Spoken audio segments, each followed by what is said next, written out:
Big win. Big win. 3 in a row now. Utah Hockey Club beat the Vancouver Canucks tonight by a score of 3-2 in overtime. Welcome to After the Buzzer. My name is Keith Schertz.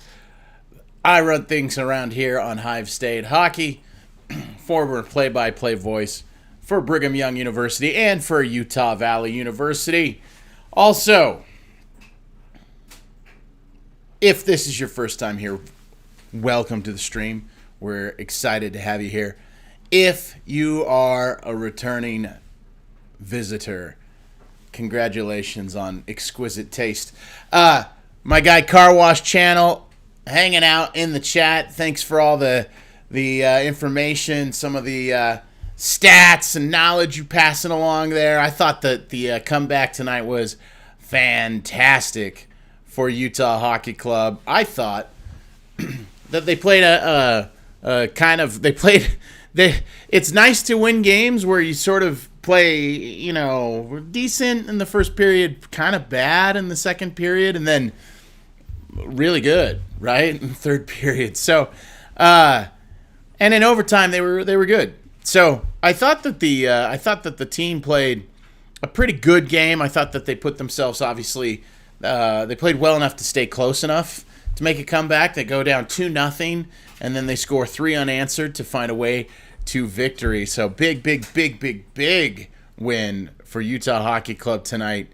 Always gotta love it when you get a big win over the Vancouver Canucks. In particular, I like this game. I like the Vancouver Canucks versus Utah Hockey Club dynamic that should continue going forward. And I know technically it's some Arizona history, but we'll take it because, our leading point scorer, our leading goal scorer is Dylan Guenther. We have Dylan Guenther on our team because of a trade that happened between Arizona and Vancouver. The remnants of that, now that enough time has passed, initially it was Oliver Ekman-Larsson and Connor Garland in exchange for a couple salary dumps and a first-round draft pick. That first-round draft pick ended up being very high first-round draft pick, ended up being Dylan Guenther.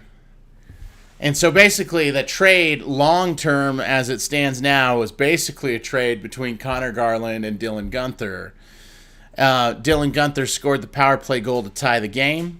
There was a late chance, wide open net in front of the net, and it was Connor Garland, and he didn't score. So it's just one of those kind of fun details of everything. So Vancouver Canucks, they go down tonight. They lose to the Utah Hockey Club by a score of 3-2.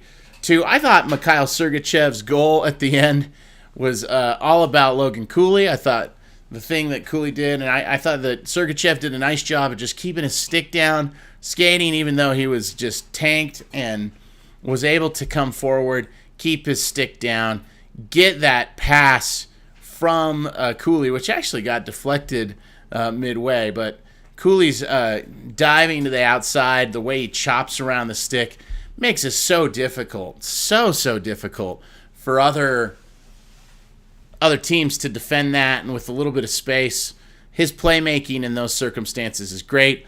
Obviously, he gets it to the end of the stick of Mikhail Sergachev. Sergachev just puts it on net, finds its way through the 5-hole of Thatcher Demko, who played terrific game, and found its way into the back of the net. Game winner, overtime, 11 seconds left on the clock. Mikhail Sergachev, awesome work getting that done. And then, of course, the scoring was started by Clayton Keller. I thought that Clayton Keller's effort to get that one in was good. Smaltz, Hayton had a nice pass to Nick Smaltz. Smaltz threw it on net. And Clayton Keller was busy driving in the net. He was getting forward and right into the front. He pounced on a rebound, was able to just work it right around Thatcher Demko. Easy goal. So fantastic work by Utah Hockey Club on all three of their goals. I think exhibited some nice level of skill. And I'm with you, Car Wash Channel. Aren't you just so glad this thing didn't go to a shootout, right? Aren't you glad? It's more fun when it ends in a goal and decisive. The shootout is it's a cruel way to finish things out. But I thought that the excitement level in this game, the level of energy and effort that went in by Utah Hockey Club, I do think that the crowd made a difference. I think that they found a way to get going. I'm a big fan of the chant that they do, and I let's go Utah's fine, but the one that comes up every now and then, the fans still haven't gotten their hands around all the way, but I really like it. It's like the slow clap, but they just say Utah, so it's like Utah, Utah, Utah. I think that's a good one. I think that could work. I think they're onto something with that chant. But I'm with you. So glad that game did not go to a shootout. So glad it was decisive. And so glad we've got so many young players. Even Keller, right? I mean, Keller's not a super old player. Not super, his prime is now-ish, but his prime is going to last a while. I mean, he's had 2 consecutive 30-goal seasons. According to where he is at this point, 11 goals. He may just be able to crack that 30-goal number yet again this season. So it'll be interesting if we have 2 30-goal scorers between Gunther and Keller this year. I mean, that should mean some really excellent things for Utah Hockey Club if you can get a couple 30-goal scorers, especially if you can find a way to get the third line, find a way to score. Yeah, well, first of all, yeah, that's right. If they don't find a way to score that overtime goal or car wash, yeah, they definitely would have to go to the shootout, and obviously the shootout's dicey. I mean, it's crazy how valuable winning shootout games is, and obviously taking 2 points right now is really important. I've talked about this before. December is the time of the schedule where they really need to feast. It's really an opportunity for this team to make some headway as it relates to getting lots of points. Getting this game over Vancouver tonight is a terrific way for them to continue that process. They are on their second ever 3-game winning streak in club history. And get a chance on Friday to take on the Minnesota Wild and maybe get their first ever 4-game winning streak. So we'll see what happens. That's a road game. Traditionally, Nick Bukestad has played pretty well when they've gone to Minnesota. So it'll be interesting to see if that third line can find any sort of offense. I thought they had a couple opportunities tonight, a couple chances to show a little bit of difficulty, a little bit of trouble for Thatcher Demko. But they just didn't get any real good shot. The best shot was by Bukestad, and I think that was in the first period. I temporarily thought that maybe I just want to tell you that until they got that pair of goals, the Gunther goal on the power play, just a nice deflection. He did enough to get the puck to head in the right direction, took a good deflection and found its way in the net. Sometimes you need a little puck luck, but again, power play, you start sending the puck towards the net, good things can happen for you. I thought that our conversation was going to be about finishing. I think Utah Hockey Club and Thatcher Demko's a good goalie, so it's not like ridiculous that they didn't find a way to score. But it is an interesting thing to consider just for a moment. How many opportunities they had on breakaways or odd man rushes tonight. I counted until I got caught up in the third period, and maybe I'll miss one of the third period one. But I believe Alexander Kerfoot had 2. Stenlin had a chance on the breakaway. So that fourth line again is just generating. They're just generating. Carconi,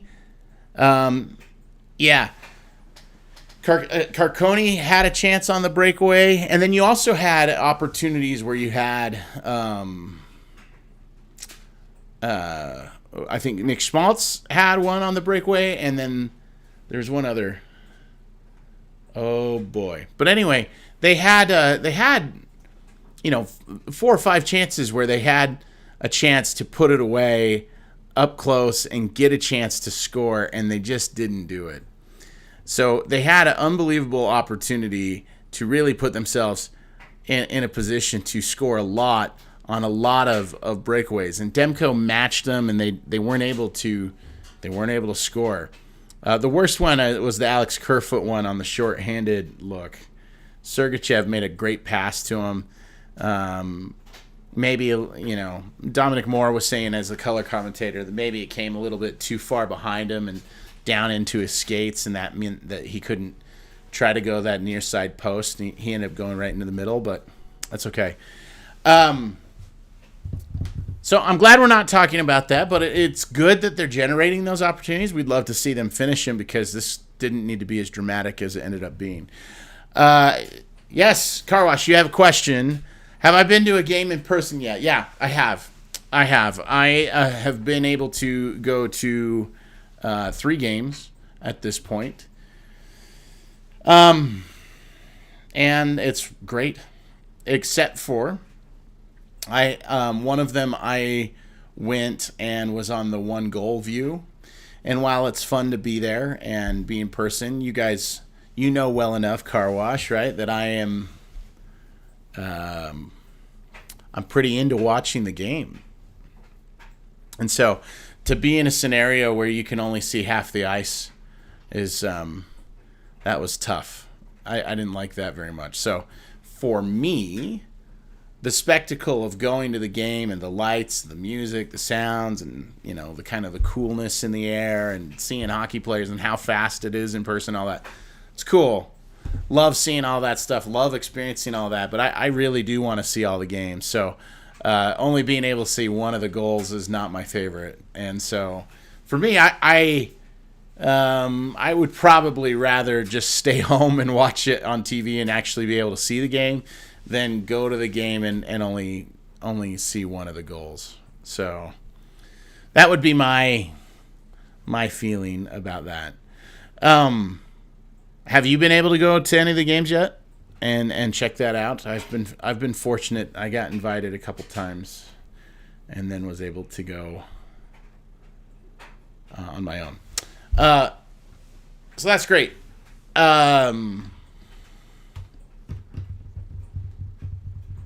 Yeah.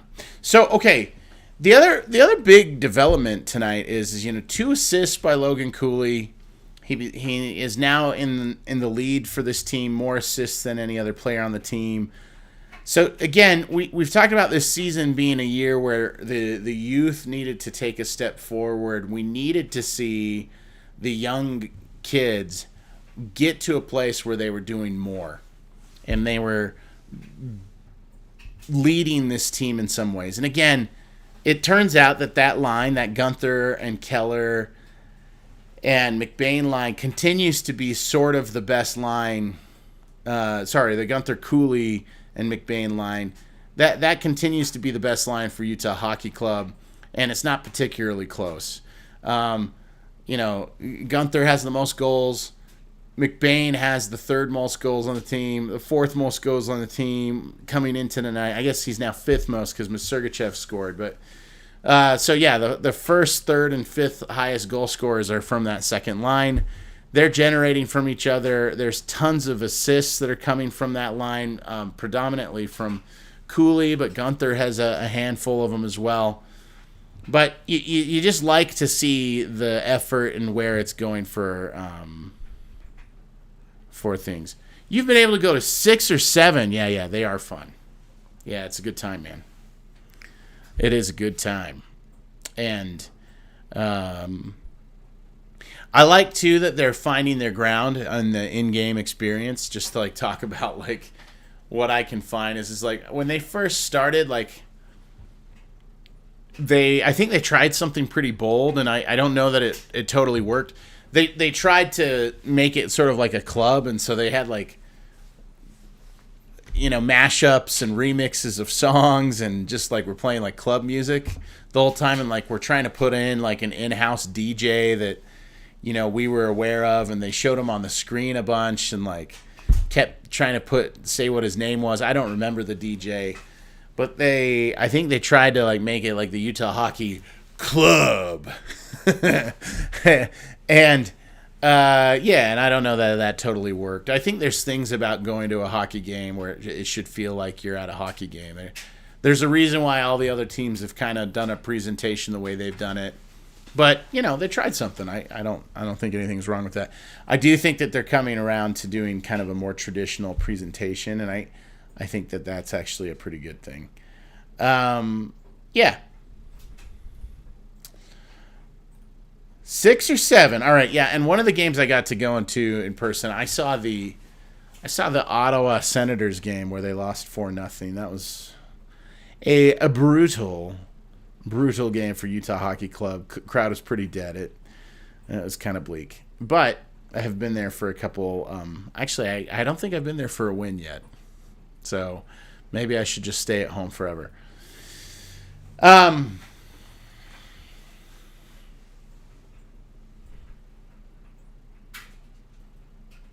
Oh, cool. Yeah, you've been able to go to full ice view, some limited view games, and you don't mind the limited view games. You just like to sit in the sections. That's cool. I'm glad you're having fun going, man. That's a good time, and been able to go with a couple different friends, take them to their like very first NHL hockey game, and it's been a good experience to do that. So, oh yeah, you were at the Oilers game, Rusty. Welcome. Able to go to the Oilers game, yeah, the fun one. Definitely a fun one. And, obviously there's so much skill on the ice. You got to see some impressive work in that game. So, yeah, there's obviously people on the Oilers who are incredibly thrilling to watch. But I would say for Utah Hockey Club, it's a big deal that the star players are being the star players. Like, they named the 3 stars tonight, and the third star was...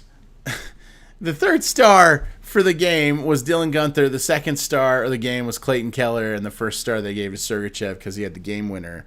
But the thing that I thought was just like kind of fascinating as we took a look at all that is that like, yeah, you have to have your stars be the stars sometime and come and pull you out some games. And it's been great to see that going, and I think the next evolution of like Utah Hockey Club, the thing that they need next is the depth is just not there. In order for them to really take a step forward even further, and we're watching Guenther and Cooley slowly figure out how to handle the different game plans and different strategies that are being used to try to settle them down. I think most teams are really focused on Cooley and Guenther, and these guys continue to give all sorts of problems for other teams. So we love that. We love seeing that happen. And I think that was one of the issues when they were earlier in the season is they were figuring it out and going through those things. They had a ton of road trips that were kind of long. And that's why there was maybe a little bit of a slow start. They were at a lot of rest disadvantages going into games. This month they have a lot of rest advantages, and they don't have any massively long road trips. So it'll be a good month. I think they're going to finish out even stronger. It has been a good month through the first 18 days of the month. They've had some really strong, solid hockey. And again, the approach for the team has been good. They're finding ways to score both on the rush and within the cycle or within their system. And the biggest development is they're finding ways to getting to a place where they are absolutely generating power play opportunities. The power play has turned into a huge advantage. And again, that has been Logan Cooley, in my opinion. Logan Cooley is creating different angles for this team on the power play. His presence is creating all sorts of havoc now. Before that was Barrett Hayton, and I like Barrett Hayton, but yeah, Logan Cooley is the franchise, right? And so when you throw out Logan Cooley and Guenther, and you throw out Keller and Sergachev, and then you throw out, Schmaltz, that power play right now has a lot of firepower, a lot of opportunity. I think Tourné probably keeps him on a little bit too long, but he does like 90-second power play shifts for the top line and the second power play unit. You can see they're so pumped when they get in. They're just like, we're in. And they're really excited about their like 30 seconds that they get on the power play. But it's not enough for that second unit to ever get any sort of rhythm. And again, it's something that they should maybe, I mean, I don't know. The power play's been too effective. Like what they're doing right now, it's been too effective over the last 10 games. In this month, power play's just been a dominant, huge advantage for this team. The fourth line's been a huge advantage for this team. But on the power play, you want to leave that top unit out because they're the one generating the points.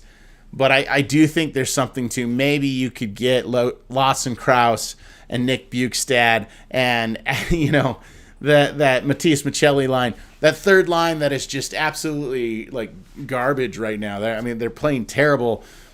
And it's just funny because you've got a first line that's playing well, second line that's playing great. Like, I don't think enough is being made. Like I know I've talked like at length about how good that second line is, but here's the thing: like in the entire NHL, there may not be a second unit group that's as scary as the as the Gunther, Cooley, McBain group. That group is great. You've got to deal with all the skill. You got to deal with McBain and how big he is and how rough and tumble he is. Like, you have to deal with McBain. McBain's a problem. Like, he's turned into a thing. That's like when we talk about pleasant surprises this year, Jack McBain has to be near the top of the list. And the only one that is even close to that would be Kesselring as well. So, anyway, and then the third line is just like awful. They're just not doing much offensively. They're really not doing much for you defensively. Fourth line comes in. They dominate their time on the ice. It does not matter if they're against the top unit or they're against the other team's fourth unit. And this is it. Let me look at that. Next time you go to the game, sit in those sections. This is for the host of the show. Okay, yeah. Got you. Thank you for the advice there, my guy. Hey, so look, I think it was an exciting game. Obviously, great comeback. You always love seeing the resiliency when you go down 2-0 and find a way to fight, find a way to get up and get your way into it. I want to make one other kind of sneaky point.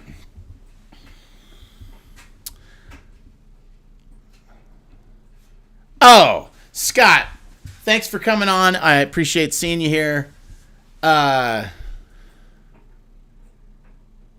Yeah, no, Kerfoot was really good early on in the game. Kerfoot was really good on the early on in the game. I thought that Kerfoot is he is the most important player on that fourth line, and he's really elevated what you're getting from Kevin Stenlund. Stenlund gets one or two good looks at the net per game now, and then Carcone continues to demand to be dressed. All the people who bought Liam O'Brien, jerseys in the preseason, and there were a lot of them. I was at one of those preseason games. I saw a lot of people rocking the 38 spicy tuna O'Brien shirt jersey. He cut a great WWE promo, but he just cannot give you what Michael Carcone gives you. He just can't. And then Kerfoot, he continues to be, a menace on the penalty kill. And then on that fourth line, when the fourth line goes out, sometimes they're against the other team's top line. Sometimes they're out there, against the other team's fourth line. And when it's fourth line versus fourth line, they're dominant. And when it's that top line, they're grinding them down and then setting it up so that your top group is against their second unit. And then the second unit is against their third unit. Like, the fourth line is creating incredible advantages for Utah Hockey Club right now. And that depth is really great. You love seeing that kind of depth on the fourth line. It's right now, it's those guys, that third line. Michelli, Krause, Bjugstad, if those three players can find a way to give anything at this point, we're going to be in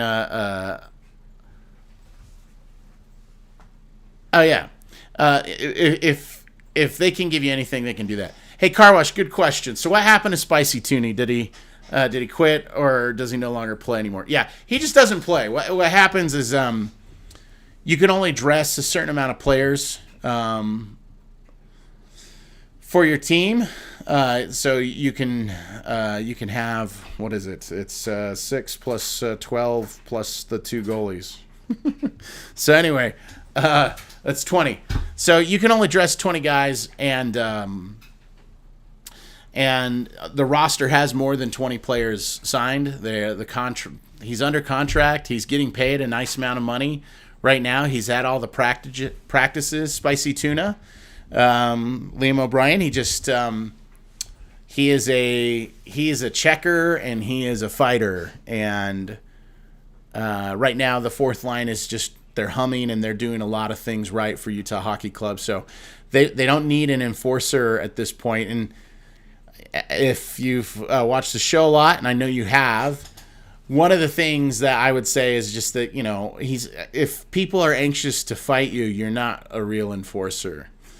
I'm glad that he's willing to fight anybody, anywhere. That's great, but nobody is real nervous about having to get into a scrap with Liam O'Brien, right? So yeah, he's got a lot of energy. He will fight. He has led the league in penalty minutes in the past, but this team already commits tons of penalties. Like, we can't afford more time in the penalty box by bringing in Liam O'Brien. And then beyond that, Michael Carcone's playing well. So he has been a healthy scratch, and that's what they describe him as. So healthy scratch. And yeah, that's right. Healthy scratch, press box, exercise bike guy. I'm not an NHL player. I'm not anxious to fight him. I don't want to do that. So when I say that, I get that I'm here, keyboard warrior, all of that. But I just am telling you that I'm not. Yeah. Oh, what team is he still on? Yeah, he's still in the NHL. So he's an NHL player. He travels with the team. He is there, but Andre Tourné fills out his team sheet. And he doesn't put down Liam O'Brien's name. He's just a healthy scratch. Okay. Good question. So, yeah, I don't know what they need to do in order to get that third line humming, but it's one of those things, if all of them could kind of come together, they're really ready for a run. That would be pretty great. Yeah, Scott. So yeah, he might dress when they need that muscle in the lineup. But right now, that role is really being fulfilled by two people. Primarily, it's Jack McBain, and I don't think anybody's that anxious to fight Jack McBain. I think that's a real enforcer, if that makes sense. And then I would also say that Michael Kesselring has taken on some of the load as being that. And yeah, he's the 13th forward. Yep, exactly right. We may see more of him after the trade deadline. Yeah, the lineup we have is good. Yeah, I think so. I just think the main thing is the third line, right? And I don't think Krause or Bukestad or Michelli belong on the fourth line. They tried Michelli on the fourth line for a little bit. It was not a great solution. Bukestad's too good. Krause has been too good in the past. Krause might be a good fourth liner, but that group right now is strong. And, you're not necessarily going to bring up Josh Doan so that he can try to be in the mix on that third line, although, I think he would improve our third line. I actually think that Josh Doan is a player down in the AHL right now who could come up and probably improve what you're getting out of your third line, for sure.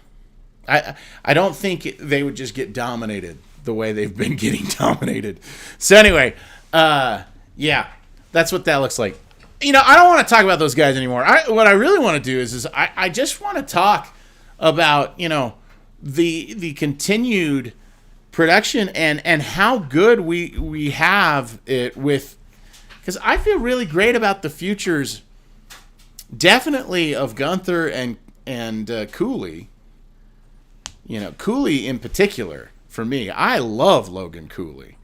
I cannot believe what he is able to do. It's one of those, like, Utah is going to keep him around, and it's going to be fun as a Utah Hockey Club fan as we follow that. Like, how fun is it going to be to watch Logan Cooley for the next 10 years? Like, it's unbelievable. 15.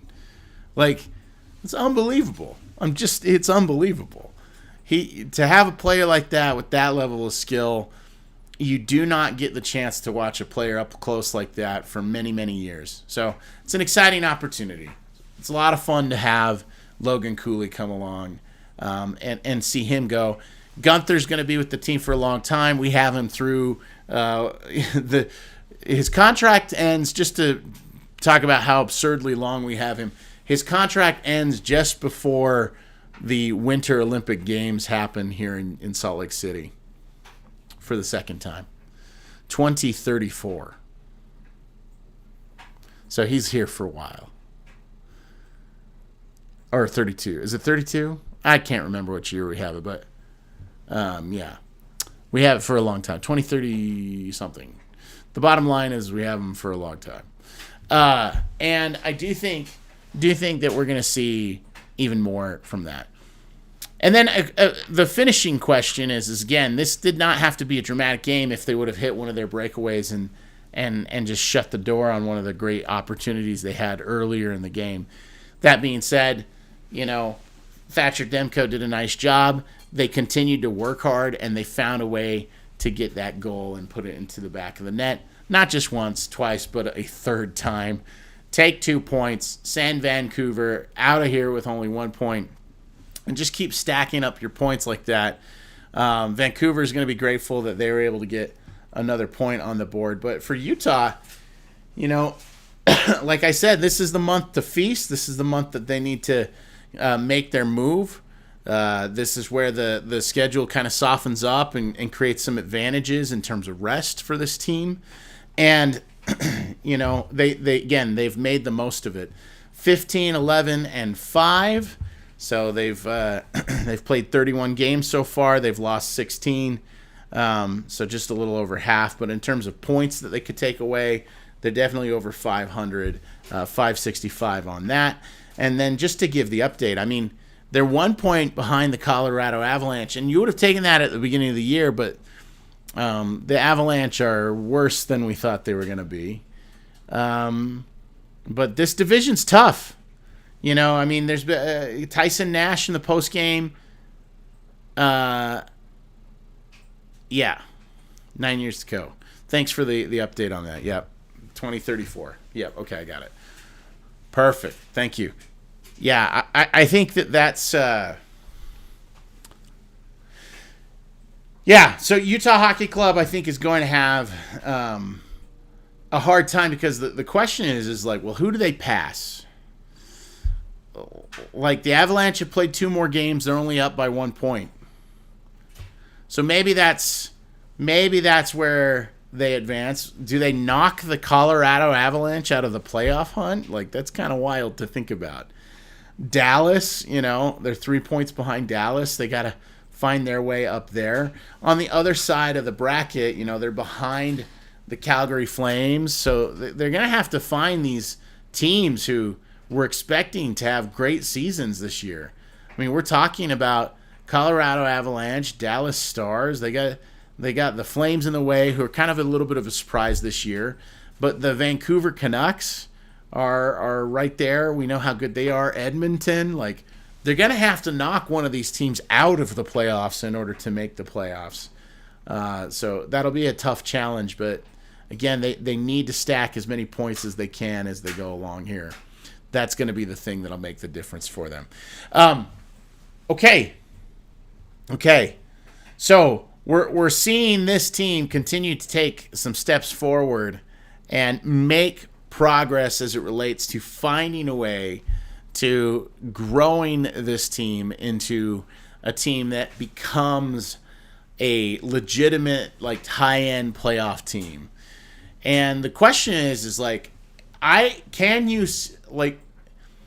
there pieces that don't fit? But the first question and most important question is do we have pieces that enable the process which Bill Armstrong's trying to make it as the general manager? Does it enable the team to advance into a world where they level up, they get better, and they find a way to get further in the Stanley Cup, as contenders? So the question is Keller a guy that you want to have on your top line? Is he your top line, left winger? Is that a good enough number one left winger in order to lift a cup? Yeah, I think that could probably help. Is Schmaltz? I don't know. I don't think so. Right? Is Hayton? He can't be your 1C. So, in my opinion, those two, while I like both of those players, I think they might need to be upgraded. Although, again, we're talking about, Hayton's young. I mean, he could take some step forward when we're talking about in 3 years, right? So it's one of those questions. On the second line, it's like, I believe in Cooley. I believe in Gunther. Is McBain good enough in order to help that? Young player, could still come along. Probably is an upgraded spot or needs to be a third liner or something like that. The third line right now, it's really hard to see it with any of them because they're not doing anything, and this is not a team that's contending for a cup at this point. And the fourth line, right, they're continuing to do those things, but the nature of having a fourth line is that it just changes all the time, and you just hope that you get something from them. So, Vejmelka is playing some great hockey. He continues to do things at a level that gives Utah Hockey Club a chance to win a lot of hockey games. If other teams are scoring only 2 goals, you should win. So Vejmelka's doing everything right now right to help this team. And beyond that, and this will be an important thing, usually he's played 13 of the last 15 games. That workload and that schedule is so old school. That is not something that you typically see. It's not. Especially nowadays. Obviously, he needs to go. Jackson Stauber is taking the back half of back-to-backs. But I do think that, there's got to be a time when the other shoe drops for Veggie, right? And he has, a little bit of a bad stretch. It feels like that should happen. But if this is what he is, and this is what he is consistently, holy smokes. Holy crap. That is not what we thought he was the backup coming into the season, right? That's what Utah Hockey Club thought. That's what Bill Armstrong thought. It wasn't just talking head face on Hive State hockey. That's what Bill Armstrong thought. They thought this guy was the backup goalie in the NHL. Right now, as things currently stand, he is, let's just take a look at his stats real quick. Let me pull that up. Yeah, I mean, he's 8th in the NHL in goals against average. So 2.4 goals per game, goals against average. That's pretty terrific, right? Vejmelka. Sorry, I'm trying to find his save percentage right now. Yeah, his save percentage. He's 10th in the NHL, a .915 save percentage. So we're getting above average goalkeeping. I mean, he's one of the 10 best goalies in the NHL. Well, not so bad. This is a guy that we thought was going to be the backup. He's one of the 10 best goalies in the NHL. So that's a terrific thing to pop up and be a terrific chance for the Utah Hockey Club to potentially build around that going forward. Yeah. So Veggie continues to be a surprise. He continues to really step up in what this is. But again, it's one of those, you worry about the grind and him continuing to play this many hockey games. I don't know that this is a sustainable pace as we go on long term, but we'll see what happens as the rest of the season proceeds out. So goalkeeping is playing reasonably well. The schedule has been to their advantage this month in terms of rest and also just the kind of teams that they've had the opportunity to play. And they'll be back on the ice on Friday. They'll be taking on the Minnesota Wild, and that will be a great rematch. Obviously, the Wild are awesome team. We got to see how skilled Marco Rossi was when they played earlier. Kirill Kaprizov is one of the favorites to win the MVP this year, the Hart Trophy. So the Wild are in second place in our division. It's a divisional game. And they got us kind of in heartbreaking fashion last time.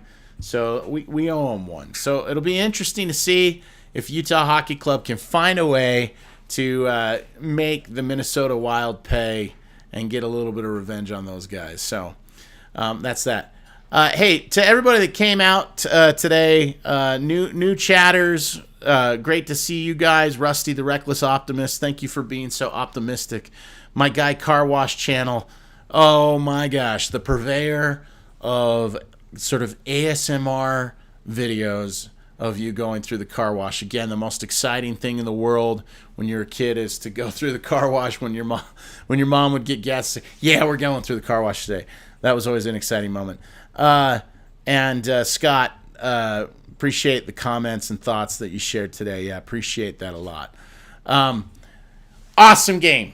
Congratulations, Utah Hockey Club, its players, and the fans. That one felt good, didn't it? So 3-game winning streak, and the Utah Hockey Club will go for their first ever 4-game winning streak in the history of the team. So it'll be exciting to see if that'll all come together. That is it for tonight's stream, and I hope each of you are having a good holiday season. Season's greetings. Spread some good Christmas cheer out there. And Merry Christmas to each of you. We'll see you again real soon. Have a good night.